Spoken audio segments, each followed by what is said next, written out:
How about romance? Does romance speed up the dating process these days? Why? Sets up rules where they're expecting certain things. Yes, exactly. If you set it up as a... Look, for every type of method, there's a twist. Like, there's some guys who will take the romantic approach and take, like, the more hardcore, like, you know, go-get-em principles, and then they'll make it work. So I'm not saying, you know, I know some guys that are, like, super romantic, and they pull girls left and right. But generally speaking, most guys see these movies, don't they? They see these movies where they think that romance is what's going to work, and it doesn't work. All right? How about commonalities? Most guys...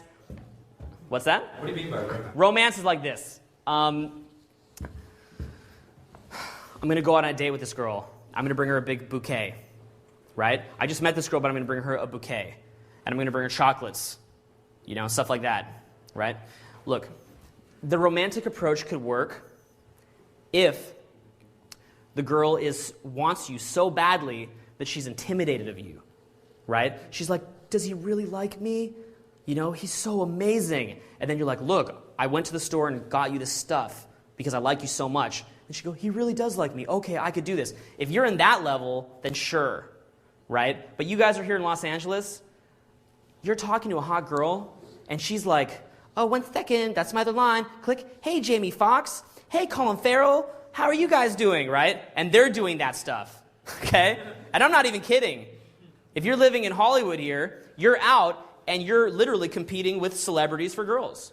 So the thing is that, or for the really hot girls. So look, the romance thing, most guys get caught up in that. How about commonalities? Most guys are like, as soon as a girl says something they like, the guy's like, I like that too. I like that too. I like that. Does that mean we have a connection? Do we have a connection because we like the same thing? Where does that even come from? Who comes up with this stuff? Last one, friendship first. I used to try that one. Right? You're going to creep in under the radar. It's like, if I just listen to her talk about her problems, about this guy that she has an issue with, someday, if I keep saying, he's a jerk, I would never treat a woman like that. He has no right. And then eventually she'll say, I want to go with him because he wouldn't treat me like that. I've just had the epiphany. It took me 6 months to have this epiphany that he's the one. We're meant to be together. All right? And I used to do that one too. Of course, look, here's a scary fact. I'm not advocating this, okay? This is just like, this is grown-up material, guys, okay? This is grown-up material here. So trying to get upset. But if a girl, the last 5 guys that she's dated, cheated on her, what kind of guy would you want to project yourself as to be most likely to attract that girl? I mean, I'm not saying to even do that. I personally don't even do that because I can't even be fucked to deal with that kind of bullshit. But the point is, it's like, the whole friendship first thing, if she's going for a different type of guy, then obviously that's what type of guy she likes. If she's dating this guy and he's giving her the emotional roller coaster of treating her in some kind of way that she claims to not like, but meanwhile she keeps going back and going back and going back and going back, then obviously that's the behavior that she responds to. All right? So these are concepts called social conditioning. What is social conditioning? Where does it come from? Where does it come from, guys? Give me some examples. Media. The media. Society. Of course, social conditioning. Where does it come from, guys? Parents. Social conditioning. Parents. Where else? Workplace. Work. Friends. Where else? Religion. Where else? The movies. Okay? Where else, guys? Say you dump your girlfriend. You turn on the radio. Or say your girlfriend dumps you, rather. You turn on the radio. What do you hear? Music. I'm in pain. I'm in pain. My girl left me. I'm so sad. I'm so empty. I'm so confused. Because love is all that matters. Fuck is right, man. Love is all that matters. Right? That's getting pumped into you. Okay? It is coming at you from all angles. Billboards, the television, advertising, the media, the radio. Anywhere you could think of. Walt Disney movies. Okay? Cosmopolitan. Look, anywhere. Look. You got the look at the movie. It's called Basic Hollywood Formula here. You got the girl. And the guy and the girl, they hit it off for a bit, and then it falls apart. And then the girl's going to leave town. She's leaving town. And then the guy goes, she's the one. She's the one. Then he runs, right? And she's in the taxi. And he chases the taxi. Sarah! Sarah! I know now! You're the one. You complete me. Okay? She goes, really? I complete you? I was like, yes. Oh, and they make out, right? And these are, look, I've got nothing against these movies. I think they're great. I'm like, oh man, that's so beautiful, right? I love them as much as everybody, okay? But as a chode, here was my model of the world. I'd watch that, I go, that's right, that guy stood up. That guy stood up and he went for what he wanted and told his feelings. And I want Sarah so bad. And I'd be like, so I'd go in to the girl and I go, Sarah, and I have some humiliating stories in my past. Okay, Sarah, you're the one. And Sarah's like, oh, that's nice, right? She's like, thanks. I really appreciate that, right? And she's fucking creeped out, massively creeped out, okay? Look, I got stories, guys, okay? I tried a lot of things, trial and error. At the start, it was painful. There was one girl who I used to sit beside in class. If she's watching this video, I'm sorry, okay? She used to sit beside me in class. Valentine's Day was coming up. So I found out her route to school because I noticed her walking on the route to school. So I went and got chocolates. And I met her on her route to school, okay? I was about 21 at this, or about 21.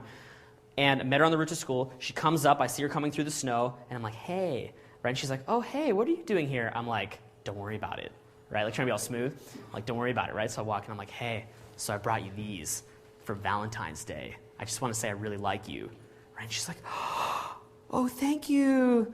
Oh, that's so nice of you. Gives me a hug, right? Just kind of bolts. Okay? So now it's March break, right?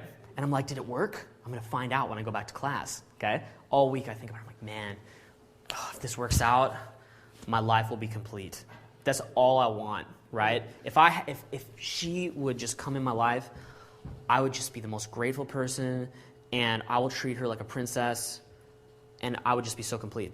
And so I waited all week. School comes, I sit beside her, it just doesn't get talked about.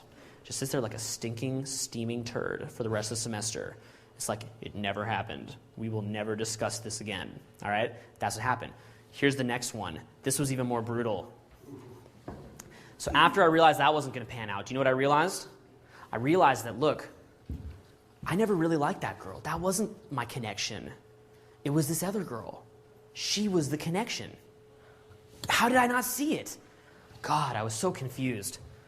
So anyway, she leaves school, but I know where she works. Okay? I was going to school in Kingston. She goes to school in my hometown of Ottawa, right? Or sorry, she works in my hometown of Ottawa by coincidence. And I'm like, how much of a coincidence could this be that I found out where she worked? And she casually mentioned it. She brought up where she works, so she wants me to know where she works, right? I know what this means. This is fate. Me and this girl are meant to be together. So I make a decision. She works in an office building. I'm going to walk up to her office and say hi. And just say, hey, I remember that you worked here. I was in the neighborhood. I thought I'd say hi. Okay? My heart's pounding. I like that. Okay? Goes like that. Okay? So, sitting there, I go, right? I walk up to her office. I'm getting ready to go up. I am terrified. I am freaking out. But I'm going to do it because love demands it. All right? Okay? I'm serious. Like, I'm making this funny, but I'm so serious. Thank God she actually, by total luck, came down and was walking out of her office right when I was about to go up. By total fluke. It's a really big fluke. So I spot her on the street. I just say, hey, what's up? Oh, hey, we should grab lunch next week. She's like, yeah, okay. I'm like, here, let me get your phone number. She's like, okay, sure. Gives me her phone number. I'm like, yes, this is it. This is fate. This is it. Right? Because I'm living in Hollywood reality. It's called social conditioning. Social conditioning was governing how I thought. So I go home. I tell all my friends. They're like, good luck, man.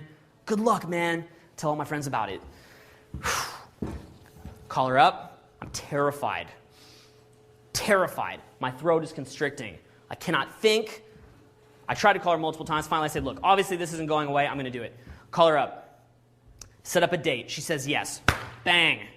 I'm willing to drive from Kingston to Ottawa in order to go take this girl out. Okay, 2 hours. Yeah, right. Okay, so I was willing to do it. So then so we set up the date. She calls me up later in the week. I've told everyone about it, by the way. They're all like, way to go, man. Way to go. Okay? She calls me up. She's like, hey, it's me. I'm like, hey, what's up? She's like, my boyfriend's in town that day, so I'm not going to be able to go. Right? And I'm like, how does this coincide with fate? I don't understand. Right? I couldn't understand that. So I'm thinking about it. I'm like, she needs me to rescue her from her boyfriend. Right? What could it mean, right? So I called her back. I'm like, I really like you. We've got to go out. She's like, well, I'm really busy. Right? No go. Never saw her again. That's really what all this is about, man. Just about to reach out to that girl. Look, the thing is, okay? So this whole thing was about, okay? So the thing is, look, that's what would possess me to do these things? Where am I getting these ideas from? Where would I learn about how to really meet girls? How could I have learned? You guys have resources now because there's stuff, the media is beginning to cover this stuff, but there was no resources. My only resource was Hollywood and concepts of social conditioning. All right? That was it. You want to know what's funny, though? Something called full circle. Right? And in a lot of ways, if love is here, you come up here, maybe you learn tactics, you learn don't supplicate, like don't treat the girl like don't put her up on a pedestal, right? You learn that, then you keep going, you become a player, keep going, you become a natural, and then if you want, you can do what I did. And you can actually have a loving relationship. I have a great relationship. Really great relationship. And it took me a few years and a path to get there. All right? Some of you may want to stay here. I know a lot of guys that just prefer to just do their own thing. A lot of guys, I have massive respect for that. I may at some point do it again. I take my relationship one day at a time. I never think ahead. But the point is, look, in order to get back here, there's a lot of unwiring that has to take place. All right? There's a lot of unwiring that goes on before you can do that. So, if this is what you want, you got to be prepared to take a journey. Most of the time. Not always, but most of you guys will have to. All right. What time is it right now? Quick question. What's the big difference between... Before we do that, though, what's the time? Do you have a watch? 11:15. What time did we start today? A little while. 9:45. You guys want to do a 5-minute break? Okay, let's slow it down. Now, when we go on this break, I'm going to teach you guys a trick. It's a very important trick. Have you guys ever heard of the gray zone? Yeah. The gray zone is, on one level, you have plugged in, working, in the zone, focused. On the other hand, you have unplugged and relaxing. The gray zone is where you're half in one, half in the other. You guys might go outside and want to start talking about game and pickup and all this. Why don't you guys go outside and socialize and just talk about whatever, okay? Just chat. Because you want to know the truth? That's a lot closer to what pickup really is than talking about tactics, isn't it? Plenty of people have success with women, even in spite of using money and even in spite of looking good. And believe it or not, even in spite of being romantic. You probably have tons of friends who have met girls by being romantic and through the social circle. Social circle is a very, very common way that girls are met. Great. Awesome. It's good stuff. Lots of people have very healthy relationships they met through churches, social circles, all sorts of stuff. They took a long time to meet each other. It's totally fine. It's a really beautiful thing. The point that we've covered, though, up until now is that there's no cause and effect relationship between those types of things that social conditioning represents and actual attraction, all right? There's no cause and effect link. It's just arbitrary. Sometimes girls are attracted to a guy, and he acts really romantic, and she lets him get away with it. All right? You know, sometimes a girl likes a guy, and he's like, yo, check out my watch. And she's like, oh, that's a really nice watch. And then they wind up hooking up. All right? Sometimes that happens. It's fine. But the point is there's no cause and effect link. It is not what is sparking the attraction. It's not that primal attraction. It's just arbitrary. But isn't science a funny thing when we're talking about an empirical science? People think that they know what causes attraction. And attraction, in many ways, like religion, is one of those areas that people have not wanted to touch for a long time. They don't want to touch it. Why? Because it is an area that a lot of people aren't comfortable with. Even just this conversation that we're having over these next 4 days would offend a lot of people. They would find it difficult to listen to. They would find it offensive. Even if I'm just expressing my views, they're not going to be able to say they disagree with it, right? Say they say, I don't agree with this guy. Most people who would disagree wouldn't be able to say, well, you know what? I just have a different set of opinions. They'd go, oh, listen, this is an outrage. This is insanity, all right? Because it's an emotional topic, like, politics and things like that, all right? Like religion, it's an emotional topic. Most people don't want to touch it. What I have to say, of course, when someone, be it from the media or whoever, would say, well, this doesn't work, I go, all right then, you try. You come up with something. Here's a guy, 3 days, go. Make him get the girls in 3 days, go. Do it your way. Try, well, that's not my special. No, then shut the fuck up, all right? Shut the fuck up, okay? Right? Because at least I'm trying, okay? At least I'm trying something, and it's even working. So, look, there's no cause and effect relationship here. It's fine. But most people, they haven't looked at it, all right? They haven't really looked at what's causing attraction. Even as a subset of that, even people who are looking at what's causing attraction, sometimes it creates certain assumptions from the foundational perspective and make all these other rules based on those initial assumptions when the initial assumptions were wrong. And we talked about that from that very first diagram, all right? So this is a really hard thing to figure out. In fact, I've been very reserved to create a model of attraction for over half a decade because I've always wanted to stay open-minded as to what's really causing this phenomenon, all right? I've wanted to keep my eyes open. I don't want to get caught up in trying to continually look for validation of my own beliefs all the time. I want to keep open-minded. You know what? In another 5 years, maybe I'll say, I found even a more refined way of doing these things. I'm always open to it. I never want people to hold me to old opinions or old beliefs because you know what? Beliefs change. Now look, nonetheless, I think we've got this pretty friggin' down now, just judging by the kinds of results that we're getting. So, why is the common view wrong? First of all, girls are wired to go for guys that stand out from the crowd. Yes or no? Yes. Yes, of course. Women want the guys that stand out. So whenever an approach gets too popular, can it still work?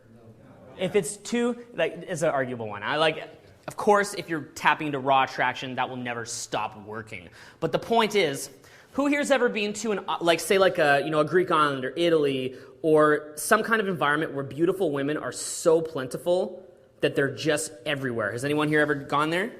Have you noticed that after a while, they just become generic? Have you seen that? There's so many. You're surrounded by so many beautiful women.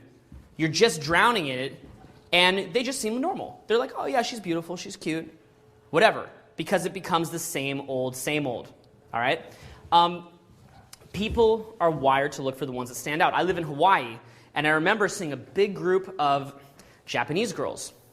And one of them had the blonde hair. She dyed her hair blonde, whereas the other ones all looked pretty much the same. And I noticed that my eyes kept shifting towards the one that had the blonde hair, all right, because she stood out from the crowd, even if she wasn't necessarily the prettiest girl, all right? Women want guys that stand out. That's a biological thing, an evolutionary thing. So if you're doing the same old approach that every other guy's doing, which is about 95% plus of society, it's not going to be the one that's going to most likely work for you.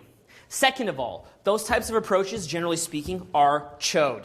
They are classified as full chode, lame, desperate, needy, weak, beta, all right? They suck. They don't work. All right? Anyone who advocates them, again, here's the guy. You've got 3 days. Go. All right? make it work. Guess what? You can't. All right? Now look, you want to be thinking outside the box with this type of stuff. What that means is when we're looking at attraction, all right, when you're looking at how you think about attraction, you want to always be thinking for yourself. You don't want to be looking at what society's telling you, and you don't even want to look at what I'm telling you. You want to go out, meet women, and make your own decisions based on what you think, all right? What I'm going to tell you, you think about it, you go out, you try it. If it works, then you know it worked based on your own experience. If not, then it didn't work based on your own experience. But ultimately, you have to decide for yourself. Now, let's get into the first sort of thicker area of this seminar. Mass confusion.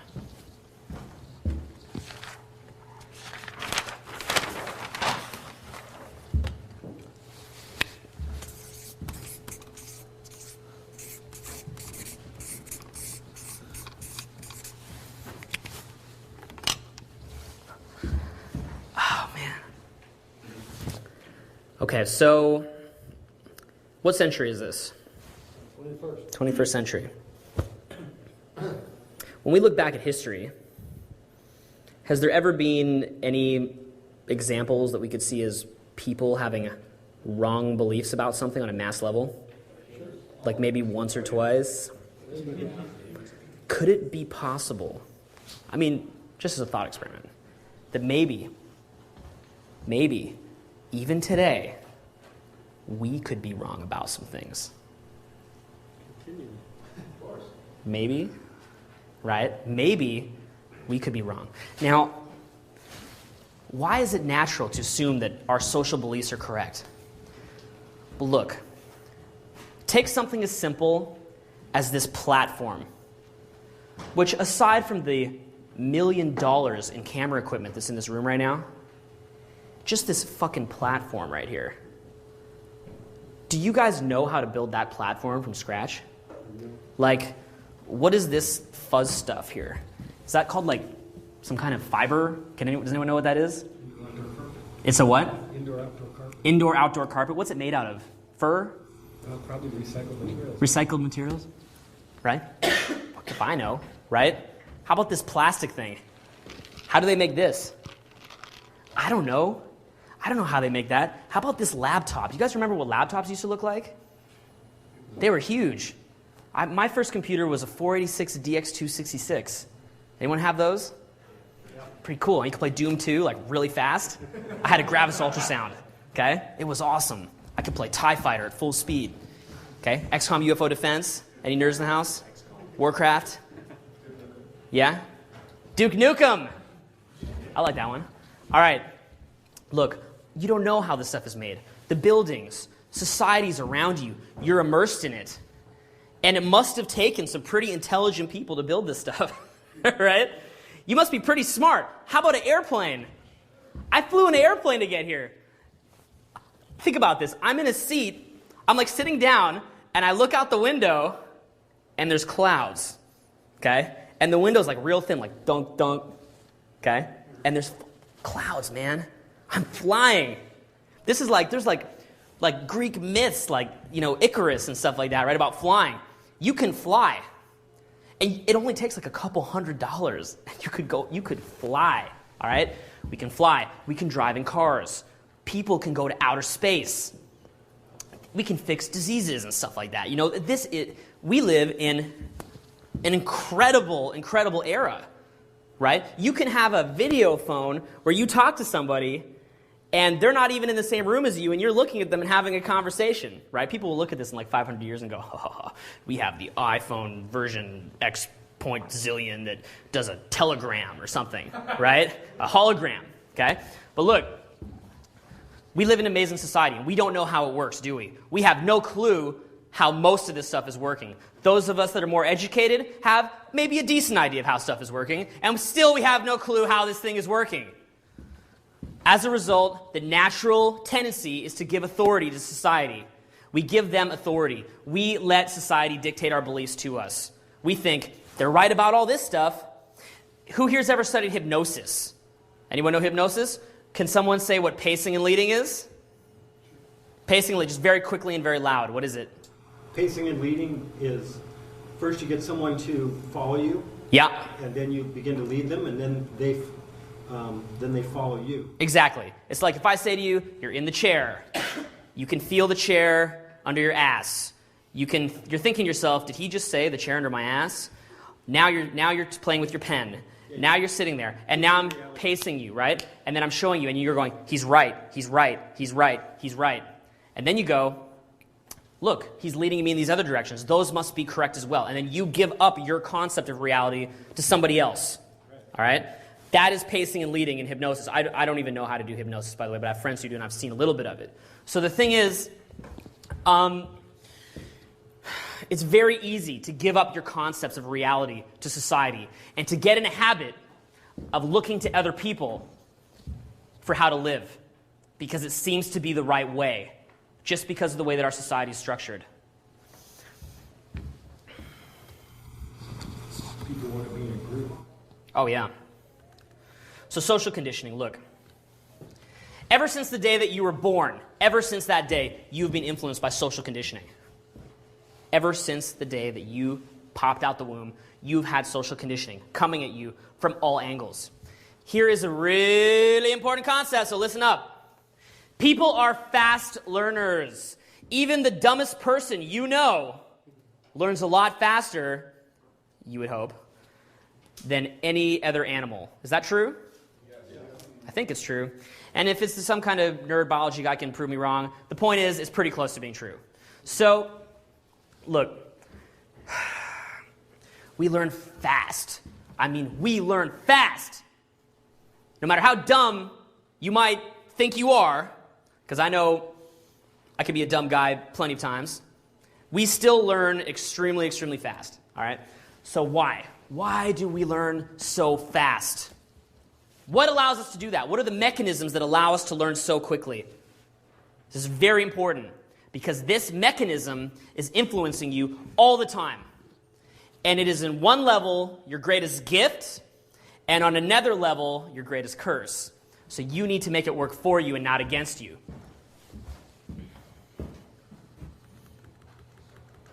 The reason why we learn so quickly is because we learn socially. We are social learners. We learn from the people around us all the time, constantly.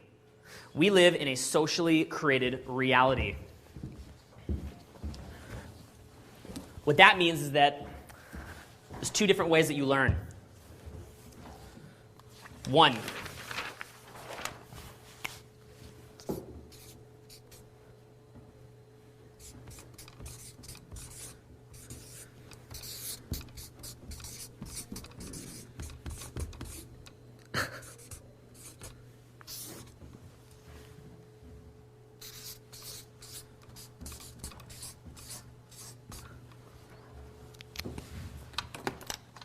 it's going to be a recurring theme.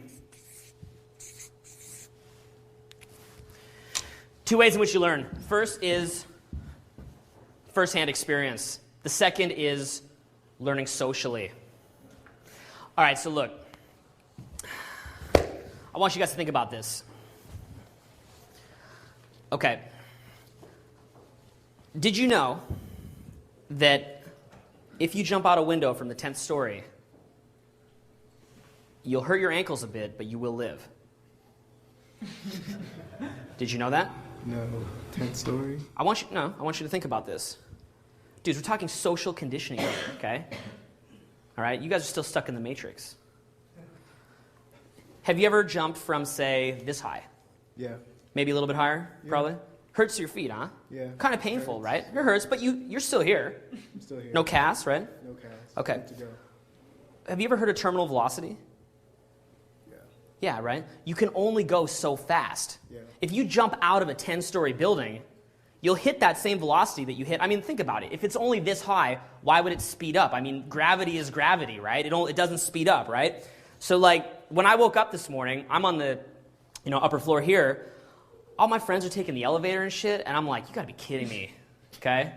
So I just walked up, got my clothes, okay? Just hop out the window.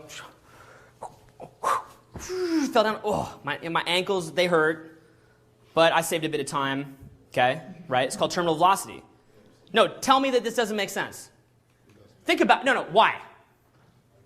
Why doesn't it make sense? You understand gravity. Who did you learn gravity from? Science teachers. Your science teacher? Okay. What's that? Yeah, exactly. Well, you speed up as time goes on. You're going faster. How do you know? Well, I actually was a science teacher. Get out of here. No, okay. All right. Okay. But think about it. Where did you learn that from? Did you ever go up like really high and drop something, or what'd you do? No, I learned physics class. You learned in physics class. Got a degree in physics. Well, this is physics class, all right? This is the Tyler physics class, okay? And what I'm teaching you guys is you're plugged in the matrix, man, okay? Okay. You gotta bend the spoon, man. There is no spoon, okay? All right, look. When you jump out of a window, okay, you jump out, you hit terminal velocity at a certain speed, and then you land. Gravity is gravity. Do you really think gravity is so ridiculous that it changes speeds as you go and stuff? It's a constant. And you fall, you can jump from anywhere. Anywhere you want. Okay? Look, let me ask you another question, okay? Have you ever eaten your own poo? Have you? Probably when I was a baby. When you were a baby? Okay, my sister did that, so I'm down with that. All right, okay? So look, parents pulled her away before it could happen. But anyway, look. Okay. My favorite food? Chocolate. Right? Okay? Think of it this way. If you eat food, okay, you're eating the food, and it's got all these nutrients in it, right? Your body cannot absorb all those nutrients. You're on the run. You're too busy to absorb all those nutrients. Sometimes you do, sure, sometimes. But most of the time, if you're moving around, you're not absorbing all those nutrients, right? If you need just like a quick picker-upper, okay, and you've got no food on you, you're going to waste all that unprocessed nutrients. You're telling me. You're going to waste that. Okay? This is why the world is starving, I'll tell you. Okay? Right? This is why the world is starving. Because people are wasteful and they don't recycle.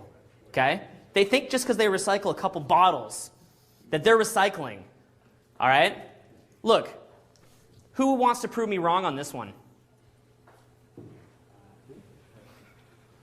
Who here, did anyone try it for themselves?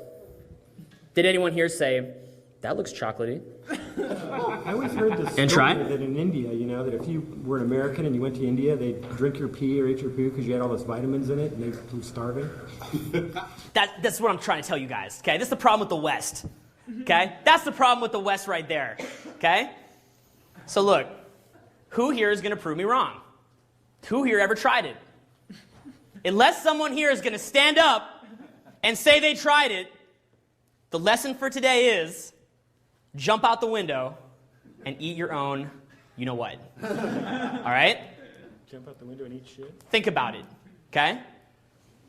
No one here has tried it. Nobody. No one's going to stand up and say they tried it. All right? Who did you learn not to jump out the window from? Physics teachers, right? You learn from your mom, probably. Okay? And TV. Who did you learn? From pain, yeah, because if you jumped a bit. But, dude, terminal velocity. It's no worse, okay? It sucks? All right, okay, look. Actually, we do have a fellow in here named Kieran who did jump out a window recently and had 2 broken feet for a little while. He was trying to be Jack Bauer, which where did he learn from? Social conditioning. All right, okay? So look, when we have social conditioning, we learn socially. It's a good thing, right? People are like, I hate social conditioning. I hate social conditioning. You hate social conditioning? If you don't want to jump out the window, then you don't hate social conditioning. That's why it's so confusing, isn't it, though? Because most social conditioning is good. Most social conditioning is a good thing. Human beings' ability to learn socially. So I just know some people are, oh, thank God he wasn't saying that I need to eat my, right? Thank God. This was not what I expected. All right, so look, social conditioning is good. Mostly. It is mostly good. Most of the time, social conditioning is your friend. You can learn quickly. All right? We're social creatures. We are constantly pinging each other at all times to establish a socially constructed reality. We're always doing it. All the time. It's one of our greatest strengths as a species. And we have certain mechanisms in place. All right, now look. Anything that I read to you guys here, it sounds really official, like the 3 mechanisms of social conditioning. This is just stuff I made up, all right? So if you can find some sharper source, do it, all right? These are just my opinions, all right? So look, the 3 that I kind of thought of while sitting in my house for years and years. 1, okay, look. We're always learning from everyone else around us, processing other people's ideas by turning into, number 1, how certain they are of their ideas, okay? How what they are? How what they are? Certain. Good. Number 2, how in alignment they are with their own ideas on obvious and subtle levels, and we'll go into that later. And 3, the number of other people that also buy into those ideas. So as strange as it sounds, your mind is wired to be influenced by these factors at all times. You can't help it. It is a part of what makes you intelligent. Okay? But there's a downside. What is the downside? Whenever it passes through these filters, your unconscious mind tells you, this must be true. It must be true, what I'm seeing here. It must be. Because he's certain, he's totally in alignment with his own ideas, and other people are sitting around and nodding at him. It must be true. And so here is the next important concept. Ideas, listen to this carefully. Ideas, no matter how stupid, can spread like wildfire. Think of this.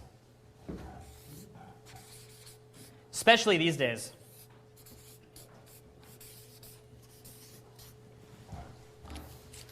Ideas, no matter how stupid, can spread like wildfire.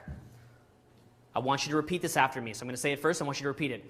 Ideas, no matter how stupid, can spread like wildfire. Okay? There's actually a hidden reason why I get you to repeat that. Because this phenomenon in human nature has caused countless deaths, racism, and bullshit for untold eons and whatever, all right? Since we've been around, that feature. And it's a shame, all right? People have burned women at the stake thinking they're witches. People have waged war on each other. And there's other more complicated reasons for that too. But look, wildfire. Let me give another couple examples. Who here's ever heard of ghost riding the whip? Ghost ride the whip. Ghost ride the whip. Ghost ride the whip. Ghost riding the whip. Okay, correct me if I'm wrong. Is that the jet wash thing? I don't know, but okay. Ghost riding the whip. Correct me if I'm wrong. I'm from SoCal. I think this was a NorCal thing. Is where you drive your car, and then you put it in some kind of like lock position on the steering wheel, and then you hop up on the front of your car, and you're like, I'm ghost riding the whip. Okay? Have we got Yaya in here? Yeah? Did I get that right? Yeah, pretty much. Pretty much? You ever done it? I'm still regretting not doing it in Italy, though. All right. Okay, look. Ghost riding the whip. Here's how it works. First, a charismatic rapper comes onto television. Then he makes a cool sounding song. Ghost ride the whip. Ghost ride the whip. And then guys go, Ghost ride the whip. Yeah. Right? And then they go, they jump on the car, and look, I'm ghost riding the whip. And then the car goes, boom. Right? And they fly, ah! And they crash their car. And countless people have like demolished their cars and broken their bones and stuff like that, trying to ghost ride the whip. Now, when you think about how dumb ghost riding the whip is, okay, right? Let's think about, on one hand, you have like mankind, the great species, Albert Einstein, Winston Churchill, creatures of greatness, creativity, innovation. On the other hand, you have ghost ride the whip, ghost ride the whip, okay? The two sides, all right?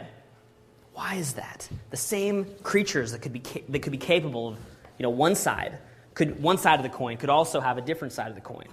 Well, see, look, if you think of those different criteria, certainty, being in alignment with it, and seeing how many other people are doing it, ghost riding the whip makes perfect sense.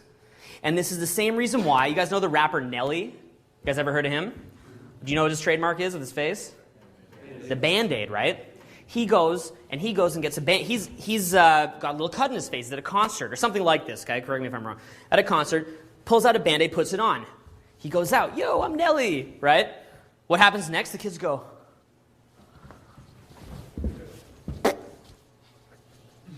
right? No, I'm like Nelly. And that's what we do. We learn socially. Okay? Let's go put a Band-Aid on our face. Great. Cool. Right? We learn socially. So the thing is that people are learning from those two different sources. First, experience, and the second is socially. If you want to look at the history of society, through, say, the last couple world wars, look at, like, McCarthyism, which was where people, were constantly paranoid that other people were communists or something like that. Or you look at, a great example would be the Nazis, okay, where they said, we're going to create these concentration camps, and people go, and, like, people that actually, probably a lot of them are good people, but they're just following orders. I'm just following orders. Everyone else is doing it. I guess it makes sense. And people just follow orders, all right? Because people are constantly looking at what other people are doing to decide. Let me tell you something. I'll give you two examples. Number one, my last year at Queen's University, I lived on Aberdeen Street. And Aberdeen Street's the main party street. It's a great street. So out in front of my house, a riot starts. And about 5,000 people start smashing bottles. And, it's Canada, so our riots got real crazy. We flipped over one car. All right? It was real intense, okay? The students of all people flipping a car, okay? So I remember I walk out into the riot, okay? And it's interesting the nature of what is a riot and how a riot breaks out. And I'm walking down the street, and I've got to be honest, it was hilarious. So walking down the street, and I see this little girl, and she just picks up a bottle and, like, looks at it kind of confused, and she's like smashes it. And I looked at her, I said, "You too? Why? Why are you smashing this bottle?" She goes, She doesn't know why she smashed it, right? This is like sort of like, like those soccer games where people start fighting, right? Everyone just starts fighting and goes, boom, right? That's what happens. People are looking at what other people are doing. I was in an earthquake. Here's another funny example. I was in an earthquake in Honolulu. It was a 6.7 earthquake on the Big Island. Pretty nice, big, pretty decent size on Oahu. First earthquake I've ever been in. And I wake up, it's about 7 in the morning, and my lamp above my house is going dunk, dunk, dunk, dunk, dunk, dunk, dunk, dunk, dunk, dunk, dunk, dunk, like that, and the house is vibrating. And at first I thought I was dreaming. I'm like, it's an earthquake! Oh man, right? Grab my passport, little can of something. I run down, I'm on the 12th floor, and I start running down the stairs, down the emergency stairs, while the building's rocking, right? And it's like pitch black because there's no electricity. So I'm like, and it's like feeling like I'm in this like weird dream. Like the building's like going, like shaking, and I'm like running down these like flights of stairs. I get to the bottom. Now, I'm living oceanfront at this point, okay, directly in front of the ocean. And I get to the bottom, and I'm waiting for the big stampede of people to come running out. Because what happened in 2004 to the people who lived on the ocean during the earthquake? Tsunami. How many died? 300,000? That's a lot, huh? A lot of people. Wouldn't you think if there's an earthquake, you would run? If you live in front of the ocean? You'd run. How many people here, if you live directly oceanfront or in a 6.7 earthquake, would not head for higher ground? Not a single person is going to put their hand up. That's interesting. Well, guess what? Not a single person that I saw headed for higher ground. Okay? I get to the bottom. I look around. I'm waiting for the big stampede, okay, because the earthquake stopped. And I'm like, where's the big stampede? And like, nobody's moving, okay? This is what you see. Let me show you what you see. People come out of their house. They go like this.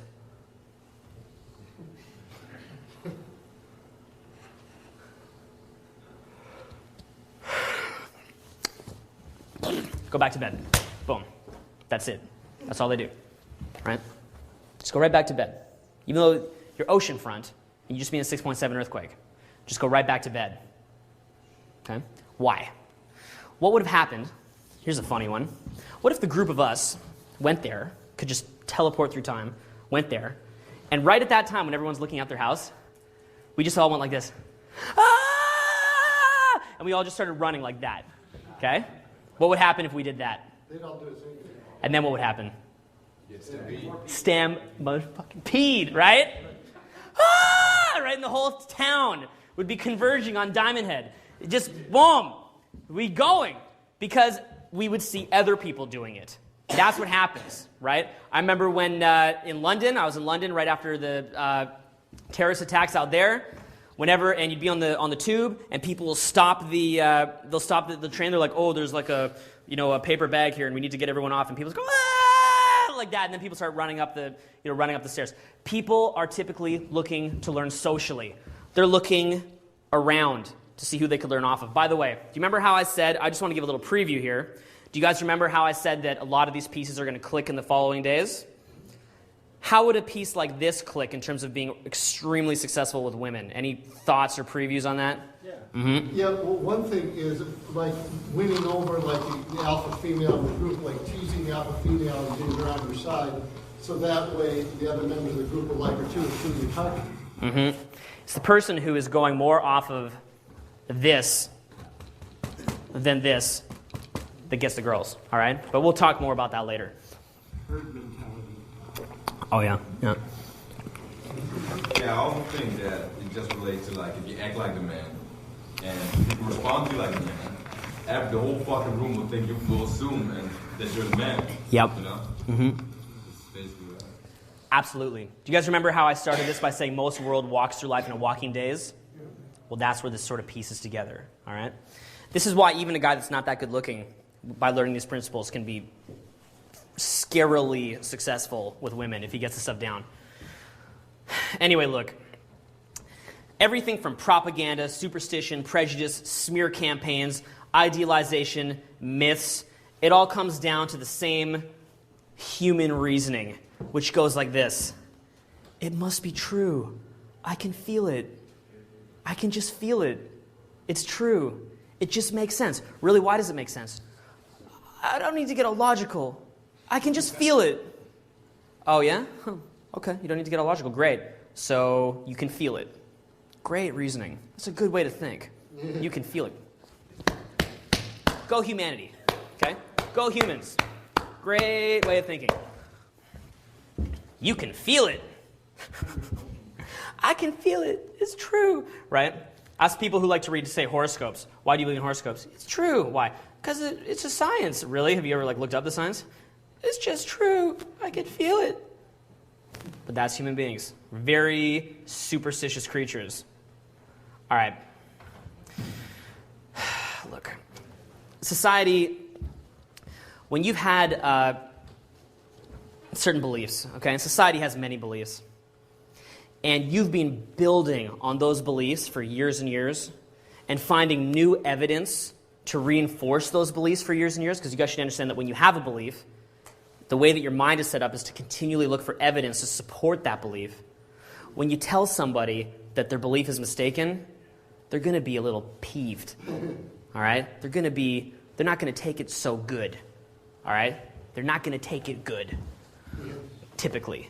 So look, we have a lot of beliefs, and we've been building on these beliefs for years and years and years, and in terms of your interaction with society, you've got to appreciate it. Okay, you really do. I mean, you've got to appreciate all the opportunity that you've been offered, because as a result of society, you're able to live a life which has time for leisure. There's a lot of modern medicine that, while on one hand can cause problems, but on the other hand can save you when you're in a really tight bind. There's so many things that you take for granted. Like, most of us here have not had multiple siblings that died in miscarriages. Most of us, right? Some of us have. Most of us here have not had multiple siblings that died from the chicken pox or something, Or, I guess maybe was that a fatal one, the chicken pox? What were some of the ones that used to get you back in the day? Smallpox. What else would get you that's like a joke now? What's that? Polio. Who here has a friend that died of polio, right? I was just in a leper colony in Hawaii, in Molokai, and just to see the pictures of the people that are dying from leprosy, and their faces get like huge and stuff like that, and like they didn't even know what to do with them, so they just put them in this colony. And now leprosy is pretty much cured, right? We live in a society with leisure abilities. We live in a society that has more knowledge. We live in a society that can have self-development and self-development seminars, which I happen to like, anything like that. So look, airplanes, how awesome, right? That we live in a society where, like, do you guys ever see these people at the airport that are bitching and whining that the airplane is 3 hours late? How long did your grandparents take to get to America on their boats? Okay? 6 weeks. And like a third of the crew is dead. Right? This is just a nightmare. Right? I have been here for 2 hours. Okay? It's a nightmare. Right? People, I remember I was in London and on the cover of the newspaper, they're like, Virgin Airline nightmare. Passengers had to wait there for 3 hours, or maybe like 5 hours, while not getting to eat or drink. It's a nightmare. Okay? Come on. Look, living in modern society, let's be real. Let's talk real, okay? Let's be real here. Unless you have a health crisis or someone in your family has a health crisis, you don't have a problem. You have no problems, okay? It's mind-made, all right? Everything's taken care of. People have sweat. People have even died to give you what you have, all right? People just to get you the information systems that can confuse you with social conditioning. A lot of people have had to work to get those, and most of them are good because most of social conditioning is good. So society has to be something that is appreciated. Simultaneously, your interaction with society is also holding you back if you don't understand it. So you have to appreciate it. You have to take it for what it is, but at the same time, you have to learn to distinguish what's real from what's fake. You have to learn how to look at things with your own fresh set of eyes and make your own decisions and not look to other people to tell you how to think or to tell you how to act. And let me tell you, when you can become a person like that, your success with women is going to just pretty much be out of control, all right? But anyway, look, that's kind of a preview. Look.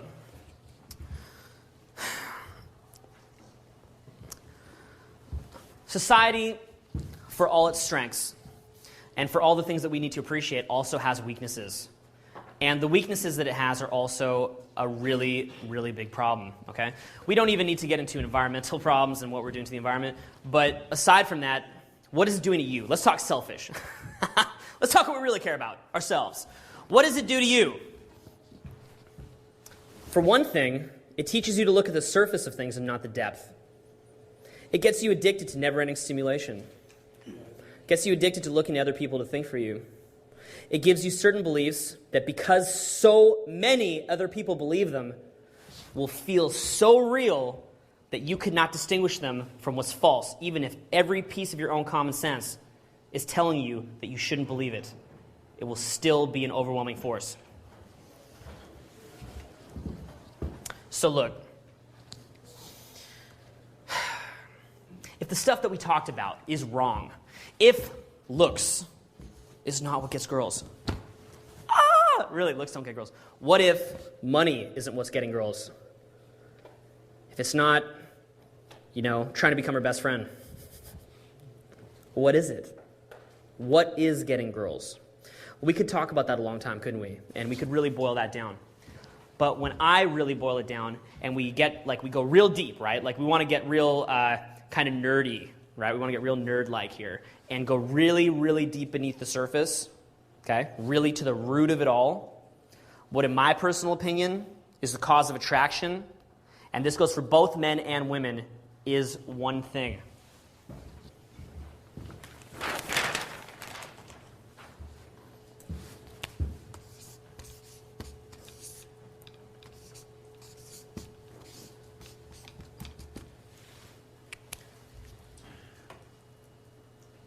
They were. No, value. Okay? Okay?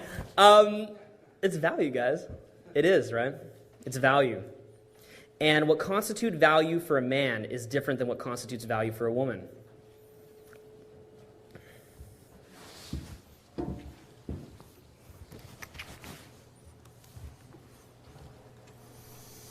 So what is value?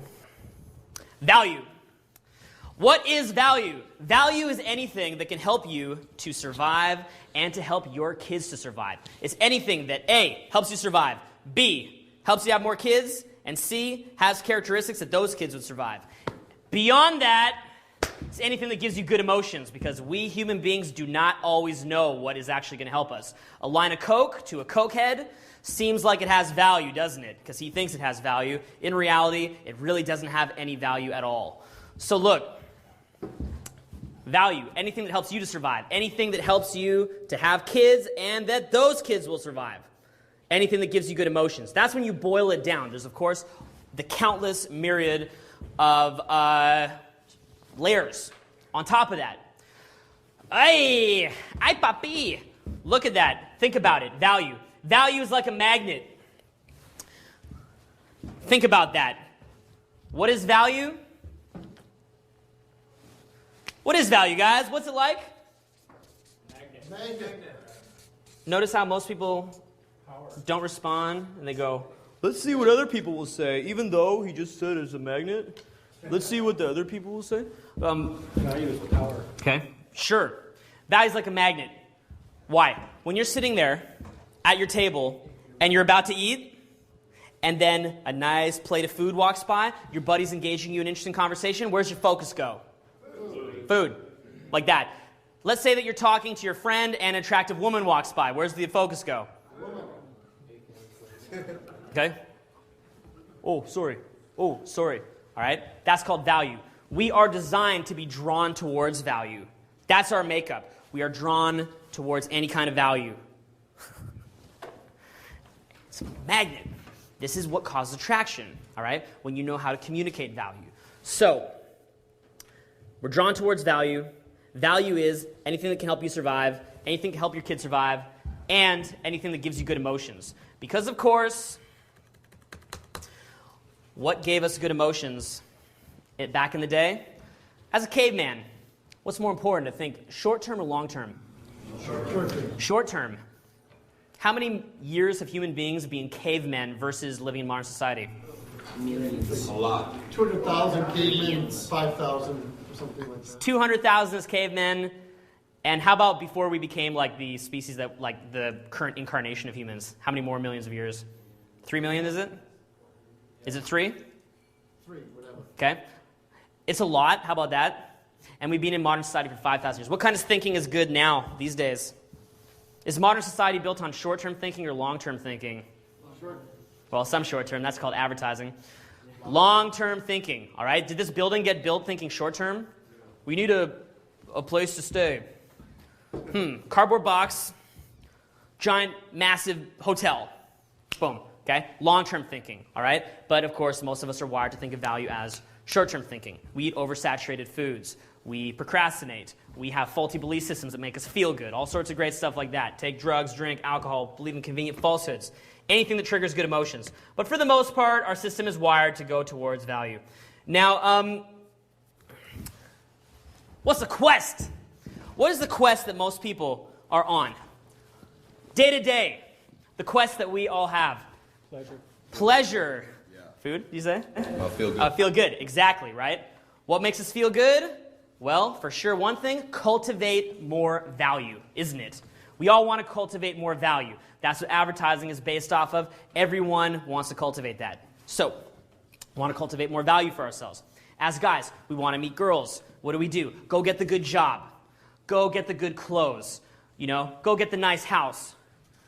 Go to the gym, whatever it is. Build value for yourself, all right? That's the motivation that most guys have. Now, here's where it gets interesting. Value for a guy is not the same as what it is for a girl. Now, is it? Is it? Because for most guys, let's think short term. Let's not think long term. In the long term, is it best to go for a girlfriend or the mother of your children? Is it best to just get the hottest girl that you can get? No.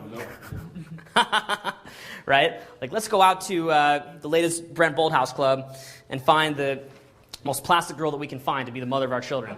It's a fucking genius idea, right? Okay?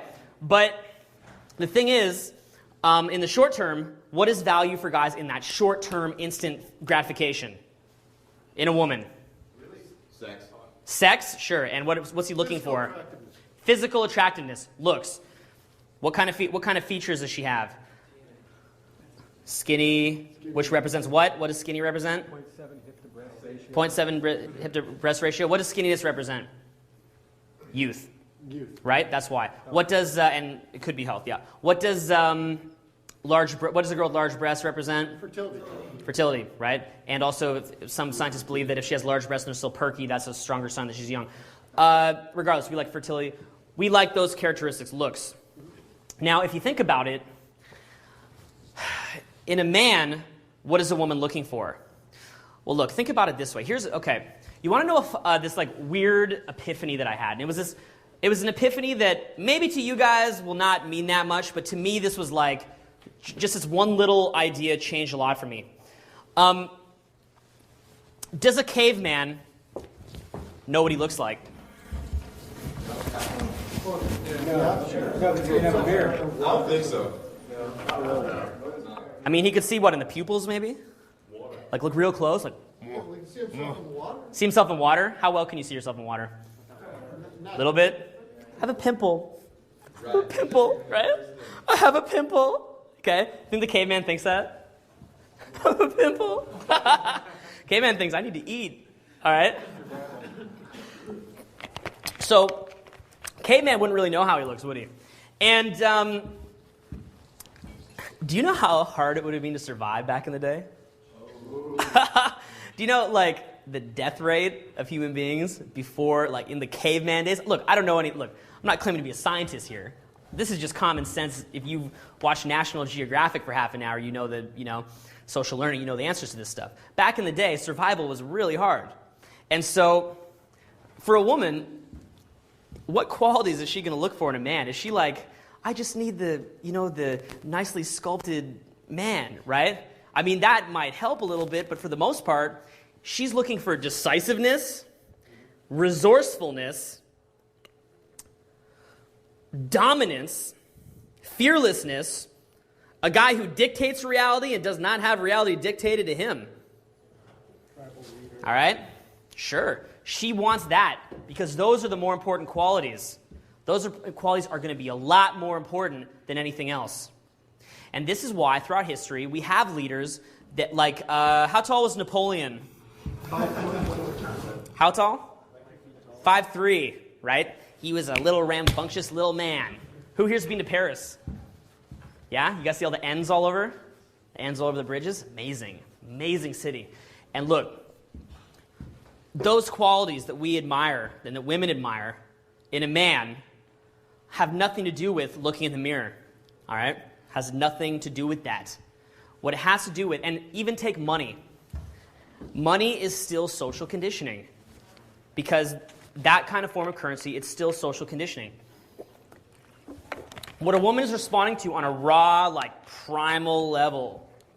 You want to get really beneath the surface. What is she responding to? She's responding to that resourcefulness, that decisiveness. In other words, let's break it down into layman's terms. All right? Layman's terms.